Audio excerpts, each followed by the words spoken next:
akan menjelaskan materi komunikasi antar pribadi.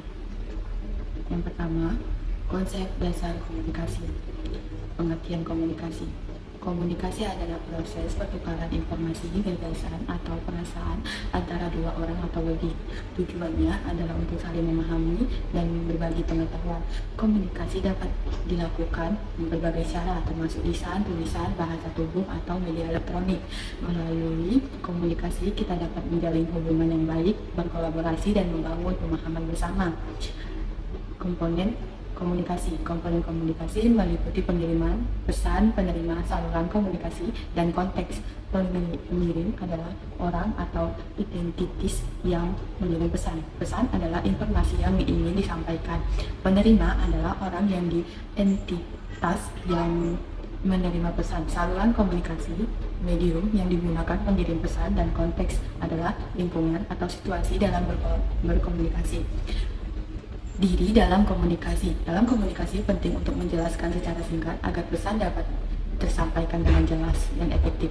Penjelasan singkat membantu agar pendengar atau pembaca dapat mudah memahami informasi yang disampaikan tanpa kehilangan fokus. Menggunakan kalimat yang padat dan langsung pada intinya dapat membantu mempertahankan perhatian audiens dan menjaga efisiensi dalam komunikasi. Terus, persepsi dan mendengar. Persepsi adalah cara kita memahami dan menafsir informasi yang kita terima melalui indera kita. Mendengar adalah salah satu indera yang memungkinkan kita untuk menerima informasi melalui suara. Dalam mendengar, persepsi lebih berarti membantu kita untuk memahami dan mengertikan pesan disampaikan melalui suara. Ini melibatkan pemahaman terhadap kata-kata, intonasi, dan suara yang digunakan oleh berbicara. Dengan melalui persepsi mendengar yang baik, kita dapat melakukan efektif berkomunikasi dan berinteraksi dengan orang lain. Yang kedua, ketetapan dalam menjelaskan komponen interaksi bahasa dan verbal. Bahasa sebagai sistem simbol dan sistem makna. Bahasa adalah sistem simbol dan digunakan oleh manusia untuk berkomunikasi dan menyampaikan makna sebagai simbol.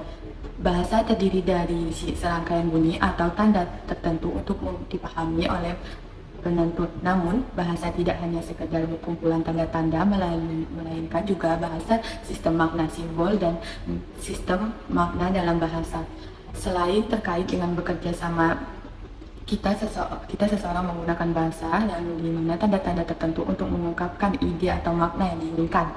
Hambatan-hambatan interaksi bahasa dan verbal. Hambatan-hambatan dalam interaksi bahasa dan verbal adalah ketidaksesuaian bahasa, ketahuan budaya, gangguan fisik atau sensorik, ketidakjelasan ekspresi verbal menggunakan komunikasi non-verbal, gangguan teknis. Hambatan dapat menghambat pemahaman efektivitas komunikasi, tapi dapat diatasi dan pemahaman yang baik.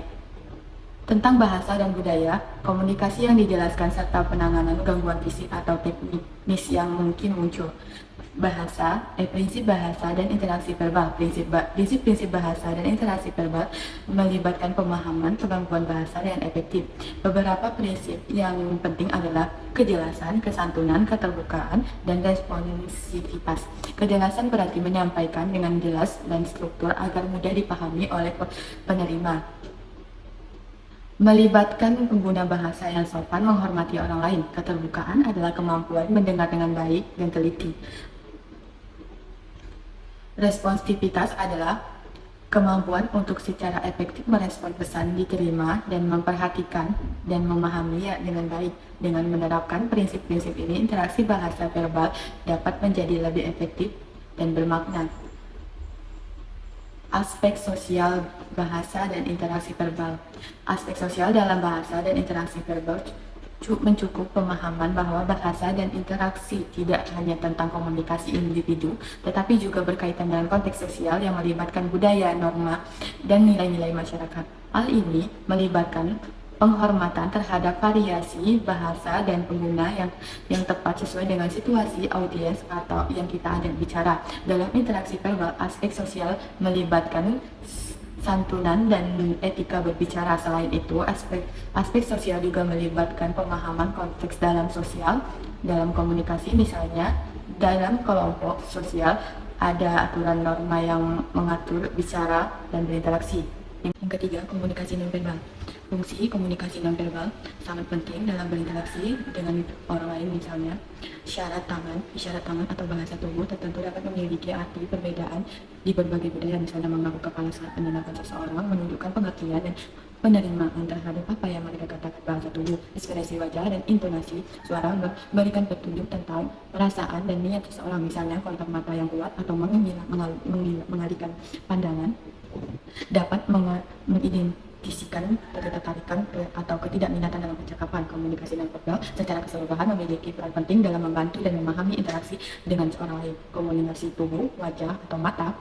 Komunikasi tubuh, wajah, dan mata adalah bentuk komunikasi nonverbal yang melibatkan gerak, ekspresi, dan kontak mata. Komunikasi tubuh meliputi gerak dan postur yang dapat mengungkapkan emosi dan pesan tertentu. Wajah mengungkapkan ekspresi emosi seperti senyum atau kening yang kerut.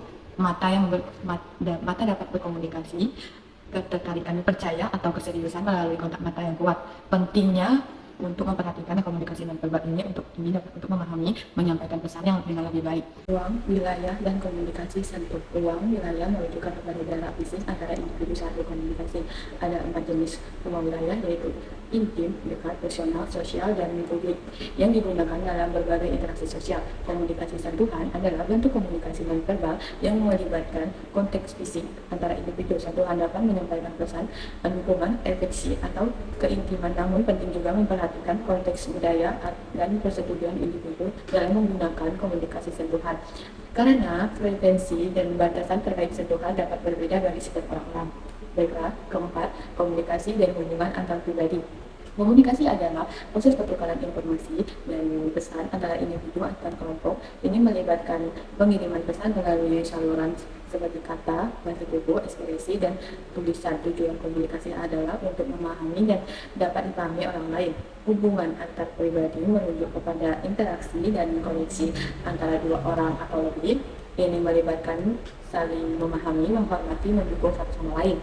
Hubungan yang sehat dan positif membantu komunikasi yang efektif, saling mendengar, empati, dan berkomitmen untuk membangun ikatan yang kuat. Hubungan antara pribadi yang baik dapat meningkatkan kebahagiaan, kualitas hidup kita. Komunikasi kelompok, organisasi antar budaya, dan komunikasi massa. Komunikasi kelompok adalah proses komunikasi yang terjadi antara 3 orang atau lebih dalam satu kelompok. Ini melibatkan berbagai informasi, memecahkan masalah, mengambil keputusan, dan bekerja sama untuk mencapai tujuan bersama. Komunikasi yang efektif dalam kelompok melibatkan saling mendengar, saling menghormati pendapat orang lain, dan berpartisipasi aktif dalam diskusi. Komunikasi organisasi adalah komunikasi yang terjadi di dalam suatu organisasi antara anggota organisasi. Ini melibatkan pertukaran informasi, instruksi, serta komunikasi formal dan informal. Komunikasi organisasi yang baik sangat penting untuk kelancaran operasional organisasi. Koordinasi antara tim serta memastikan pemahaman yang jelas dan melaksanakan tugas dan tanggung jawab. Komunikasi antar budaya adalah proses komunikasi yang terjadi antar individu atau kelompok yang berasal dari latar belakang budaya yang berbeda. Ini melibatkan pemahaman, penghormatan terhadap perbedaan budaya, kesadaran akan norma-norma budaya, serta kemampuan untuk beradaptasi dan berkomunikasi secara efektif dengan orang-orang dari budaya yang berbeda. Komunikasi massa adalah komunikasi yang terjadi melalui media massa seperti televisi, radio, surat kabar, dan internet. Ini melibatkan penyebaran informasi, berita, hiburan, atau opini publik. Komunikasi massa memiliki peran penting dalam menyebarkan informasi kepada khalayak luas, membentuk opini publik, dan pengaruh perilaku sosial.